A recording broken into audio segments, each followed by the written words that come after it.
Assalamualaikum ya, salam sejahtera, salam kuasa ketiga. Jadi jika audio jelas ya, boleh tolong maklumkan di ruang komen, share ramai-ramai dan sertai juga Telegram saya ya, Regi Jesse Rita Udin ya. Pada sebelah petang tadi, anak kepada Datuk Seri Najib Tun Razak telah membuat satu sidang media dan telah membaca kenyataan daripada ayahnya Datuk Seri Najib Tun Razak dalam dua versi. Versi bahasa Melayu disusuli dengan versi bahasa Inggeris. Dan dalam berbuat demikian, anak Najib juga telah tidak mengambil soalan media lah. So memang nampak matlamatnya adalah untuk membaca kenyataan Najib, memaklumkan kepada rakyat Malaysia dan beredar dari situ. Okey. So di dalam kenyataan tu, Najib telah memohon maaf ya kepada seluruh rakyat Malaysia berhubung skandal 1MDB dan telah mengaku bahawa beliau telah sepatutnya mengambil pendekatan yang berbeza ya, apabila skandal itu ya mula-mula meletup, kemudian benda itu menjadi pengetahuan ramai. Dan Najib telah juga memberitahu ya bahawa beliau tetap dengan pendirian, beliau tidak bersalah. Dan kalau kita lihat secara am kenyataan Najib itu, maknanya Najib memberitahu dia menjadi mangsa kepada tipu helah, jolo dan dengan pihak lain ya. So saya terima permohonan maaf Najib. Saya selepas PRU 15 memang kenal Najib, pernah banyak kali berjumpa dengan Najib, beberapa kali, dan memang berjuang untuk Najib untuk satu tempoh. Kemudian bila saya sedar bahawa sebenarnya benda ni lah yang saya sedar, sebab itu selalu bila saya membuat live atau saya membuat kenyataan berhubung Najib, saya selalu beritahu Najib sebagai seorang insan adalah a very very nice man.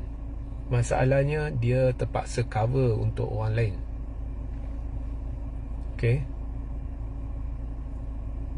Dan apa yang menyebabkan saya membuat keputusan untuk tidak bersama Najib pada penghujung 2018,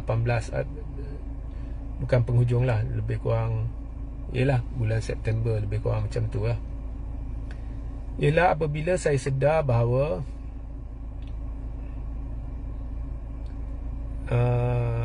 tidak ada bukti ya bahawa derma yang diperolehi daripada yang didakwa derma tu adalah derma dan ianya daripada Raja Arab Saudi.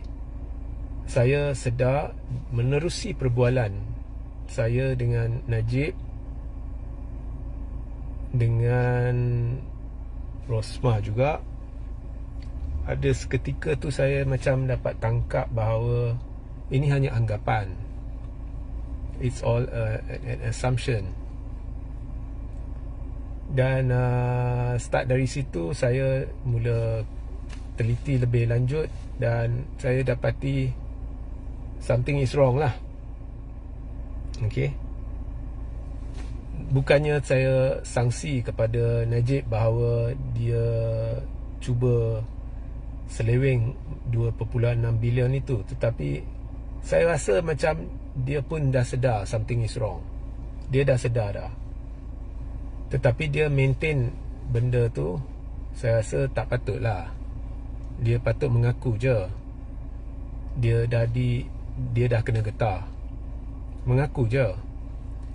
So dia tak buat begitu Of course, bila sampai ke peringkat mahkamah, mereka akan hakim-hakim semua dia berpandu kepada apa yang awak beritahu. Okey, ada bukti tak? Dan memang tak ada bukti. Malah ada bukti dari mana datang 2.6 bilion, malah lebih actually, dan ianya bukan daripada Raja Arab Saudi. Ada bukti, it's jelas, it's proven. It's proven di peringkat actually di Amerika, perbicaraan di Amerika. Roger Ng terbukti dalam kes SRC melibatkan berbelas-belas hakim, ya. Dan pendekatan Najib masa skandal ni meletup, saya amat tidak suka. Apabila Najib, dia percaya dia tidak melakukan kesalahan, dia percaya sangat, tapi sampai dianiaya bekas peguam negara Gani Patail. Kemudian ada peguam negara juga pula yang cuba melindungi dia. Akhirnya terbukti bahawa ada konspirasi melibatkan, bukan konspirasi lah, ada sesuatu tak kena dengan peguam negara itu Apandi Ali. Ia terbukti apabila dalam kes SRC terbukti Najib bersalah. Ia juga terbukti dalam kes Apandi Ali lawan Lim Kit Siang, di mana terbukti ada penipuan di belah Apandi Ali. So timbul tanda soal mengapa Apandi Ali belum didakwa. Dia terang-terang cuba memutarbelit penemuan dalam skandal 1MDB. So Gani Patail diaibkan, bekas Ketua Pesuruhjaya SPRM Abu Kasim diaibkan. Kemudian satu perkara saya tak setuju, dalam perbicaraan Najib berkata dia tidak mencampuri siasatan. Itu pun tak betul. Sebab bila ditubuhkan pasukan petugas khas, yang akhirnya hentikan pasukan petugas khas itu adalah Najib. Macam mana awak boleh hentikan siasatan yang dimulakan terhadap anda? Sepatutnya Najib bercuti. Tetapi saya terima kenyataan Najib bahawa dia patut menangani isu ni dengan cara lain. So itulah, saya terima permohonan maaf Najib sebagai rakyat Malaysia, kerana permohonan Najib telah ditujukan kepada rakyat Malaysia. Itu sahaja.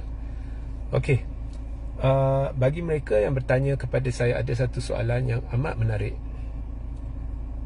Kalau Regi berada dalam kedudukan membuat keputusan, apakah langkah yang paling betul untuk diambil, atau paling yang Regi fikir perlu diambil untuk memperbetulkan keadaan di negara ini pada PRU 16? Apakah langkah yang luar kotak, yang tidak pernah dipikirkan, yang boleh diambil oleh ahli-ahli parlimen, tak kira dari parti mana, untuk membuat kejutan pada PRU 16? Okey, soalan macam ni saya suka.